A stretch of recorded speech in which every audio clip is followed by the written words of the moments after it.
So this is the review of this Kukirin G2 Pro VMP version, and in this video we're going to be talking about the speed. We're also going to be talking about can you unlock the speed on this model. We're going to be basically talking about the hill climbing. We're also going to be talking about the suspension, overall comfort, the value, build quality, has it improved from the old version.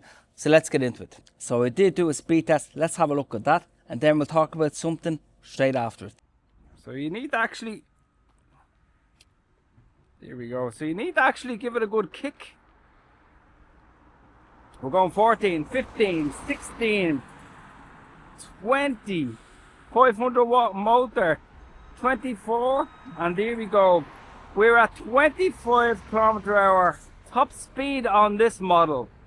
So what is the handling like? Well, you have those really nice wide handlebars that most Kukirin scooters have nowadays. And I will definitely say one thing, you can notice straight away the difference in these tubeless 10-inch tires with that new tread from Kukirin compared to the old tread on the old GT2 Pro model. And I must say that it is definitely much improved upon. Handling is okay. So even if you're going downhill, the scooter actually will restrict you to 25 km/h. So you won't gain speed going down a hill. Now, unfortunately, of course, the speed cannot be unlocked on this model. I generally thought it could, but after having a look at the controls, you can actually see here that the buttons, you only have the on button and then you only have the light button. So you cannot get into P settings. You cannot do an unlock way of you basically hold the brake levers and you hold the accelerator down and then unlocks the speed. This is strictly restricted. So if you want that higher top speed on the G2 Pro, you'll have to go for the full unlocked version. So the next test that I done was actually a suspension test. So let's take a look at that and see how we get on. Exact same suspension, to be honest, it seems to be, compared to the first version that came out. So again, once again, it's firm. It's okay on kind of bumps like this, so it's doing an okay job. Of course, not a lot of traveling there, so we're definitely not recommending going crazy with this scooter. We'll do a few curb tests in a few minutes, but deck wise it's okay. I wish it was a tiny bit bigger, but overall you can't really complain a lot. So as you can see there, the suspension seems to be the exact same as the previous model, which is a bit of a letdown. It's quite firm, not a lot of traveling there. Deck is the exact same size, so you're kind of restricted within that space. I was never a fan of the deck space on the G2 Pro, so basically it's the exact same as the previous model. So if space on the deck is just too small for you, by the way, all dimensions are on the website. You could just get the seat, if your country allows for a seat on an electric scooter, because you already have the screw spaces on the deck here. And then just put the seat, and then of course you will be 10 times more comfortable. Now this motor here is 500 watt motor. The unlocked version is a 600 watt motor. But the reason why it's a 500 watt motor is again because there are restrictions in some EU countries that only allow 500 watts max. So that's the reason why you have that on this model. So again, that might fall into the category that you need for this scooter to be completely legal. Really small incline, 500 watt motor. You can see it's just about getting me up there, and that's only a very small incline. But to be honest, you can't expect much of a hill climber from a 500 watt motor. You definitely need a bit more peak power. But overall, it should get you home, to be honest, in one piece. So when it comes to hill climbing, it's a 500 watt motor. This should be able to climb the average size hill. So don't expect too much, don't expect a miracle. It will get you up there, but it will get you up there very, very slowly. It's only 500 watts. So if you live in a very hilly area, don't get this model. Get something like the Kukirin G2 Pro that I absolutely loved. Or I have reviewed the Awesome scooters, which are knocking things out of the park. They are severe competition for Kukirin, and I've reviewed already a few models from the Awesome range, such as the DT2 Pro, the L2 Max and the L2 Dual, which are all front and rear motor electric scooters, and the price of them is actually excellent. So if you need a hill climber, maybe consider one of them scooters from that range. So what's the braking like? Well, you have standard mechanical disc braking on this model. So let's see. So we're going that top speed there. So 1, 2, 3. Whoa, whoa, the brakes are very grippy on this. Wow. I don't think this model has regen braking, but no, I don't think it has regen braking, but it's definitely doing a good job. So I'm going to turn on the scooter, give you a closer look, then give my overall verdict. So coming up on top here, we have a really nice wide handlebar area. By the way, if you did not see the very first G2 Pro that I reviewed, that wasn't stable at high speeds, but they have seemed to sort out that issue on this model. But I think if you were going the really higher top speed on the unlocked version, I think you definitely need to be careful, just because of the way the scooter is designed and the frame and the deck space and everything with it. But going 25 kilometers an hour, not really much of an issue, thank God. So like what I said, you only have 2 buttons on this. You have the on button, off button, you have your lights here, you have your standard finger bell, standard mechanical brakes, you have this new type of display here, you have your voltage on your left, you have your speed, and you have your gears, and that's about it. But I do like it because it's very simplistic. You do have key start, so you get 2 keys with this model. You have your standard accelerator here. This scooter cannot be enabled with 0 start because it is the restricted version, and you cannot of course change the P settings or do anything like that. So this is kick start only, but again, that's not much of a deal breaker. The stem is height adjustable. You can adjust this by 3 heights as well, and they seem to have upgraded this area here so it doesn't slip down anymore. They have definitely improved this design. It seems a lot more safer, I guess you could say, and sturdy. Deck space again quite narrow. Get a seat if you can, if you need a seat to scooter. Easy to clean, new type of material here. You of course have the same frame design here that I'm not a fan of. I wish they would have this done better, more different, because I have seen these get damaged on previous models. So again, is that much of a concern? Yes, it is, to be honest. Folding mechanism is designed better, and again, seems like they have improved. It's like a 3-point locking mechanism, and it seems quite sturdy compared to the very first version, which is a bonus. You have a light here, adjustable, but it would be good to get a handlebar light as well, because I wouldn't rely too much on such a small LED light like that.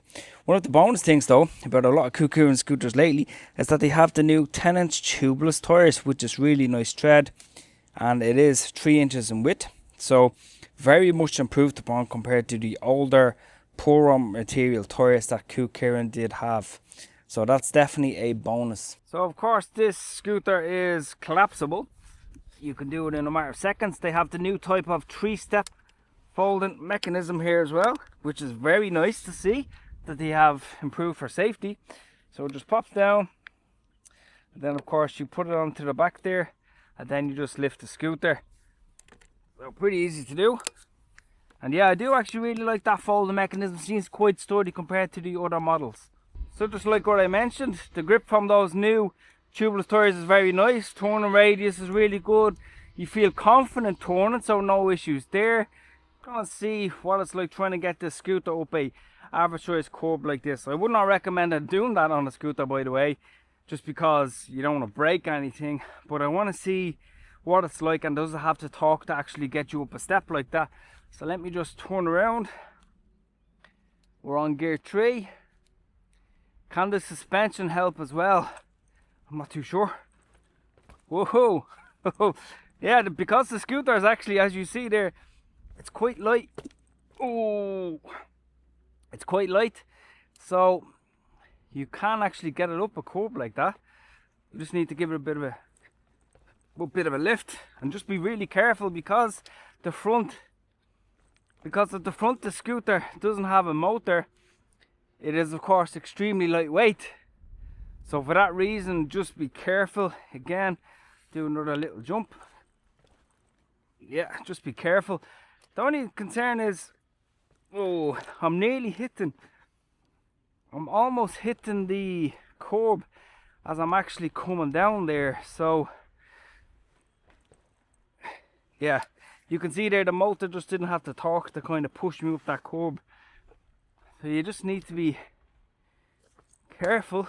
Oh, see on camera here that there's not a lot of ground clearance, and I hit the kickstand there coming off the curb. So should you be going up curbs, down curbs, maybe not, to be honest, on this model. I'd give it a miss. I'd just be very careful with it, to be honest. Rear fender doesn't make noise while you're riding. It doesn't have a side support here, so I hope that doesn't break off as you continue to ride it. Update the charging ports that a lot of scooters are actually coming with, which is very nice to see. I think from a speed aspect, with that restricted speed, of course it's perfect for very restricted countries. I think the motor climbing ability would be okay. Again, don't expect too much, like what I said. I think safety, you have good tires, the brakes are actually not too bad on this. Just be careful with this frame, the way it is designed here. I would not be doing jumps or anything like that on this scooter. This is primarily for going from A to B. Now I do want to address something. There was a problem on the old G2 Pro models, and my friend from the eScoots channel fixes scooters quite regularly, and he said so many times they would come in with many issues, and one of them being the controller overheating. And I think one of the reasons for that happening is because the deck is so small here that heat can build up quite fast, and of course burn the wires. Heat of course comes from the battery, which can of course burn out the wires, and then in turn burn out the controller. And of course controllers can heat up as well, particularly if there's not a lot of good thermal management within them, and that is probably still a concern on this model. I mean, will you have issues? Nothing is guaranteed. So down the line, hopefully we don't see any controller issues with the G2 Pro updated versions. So I'm just going to go through some of the specs here, and let me just give my overall opinion. Then I will of course talk about the price of this model. So what we're getting here is basically a 48 volt 15.6 amp hour battery, 25 km max top speed, which cannot be unlocked, a 65 km max range.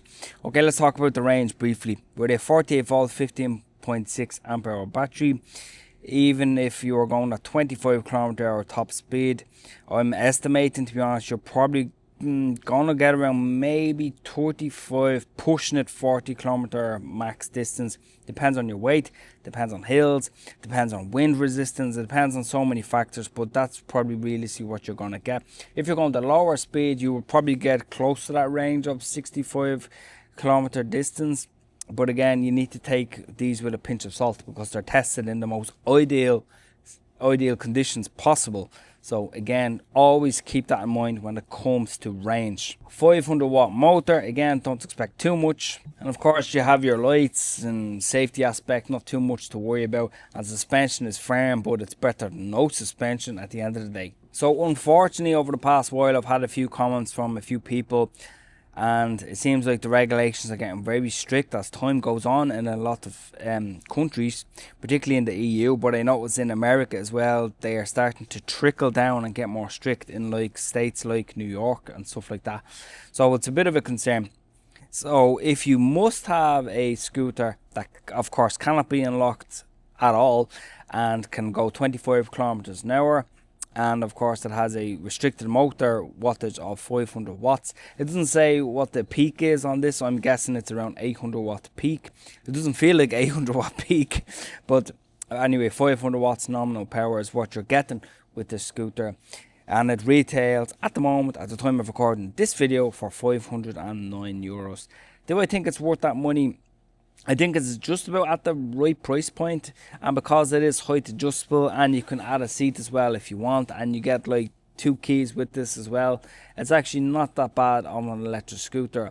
But of course, quality wise, it wouldn't be on the highest scale of quality. You'd have to buy something more expensive like an InMotion brand if you want something that is more reliable, that has like a really good IP rating, because these are only IP54 rated, so they're only okay in light rain, not heavy rain. So again, you need to take that with a pinch of salt as well. So if you want to see dual motor scooters that are a bit higher price but better in quality, have a look at the Osm range. So click on the screen right now and I'll talk to you in the next video.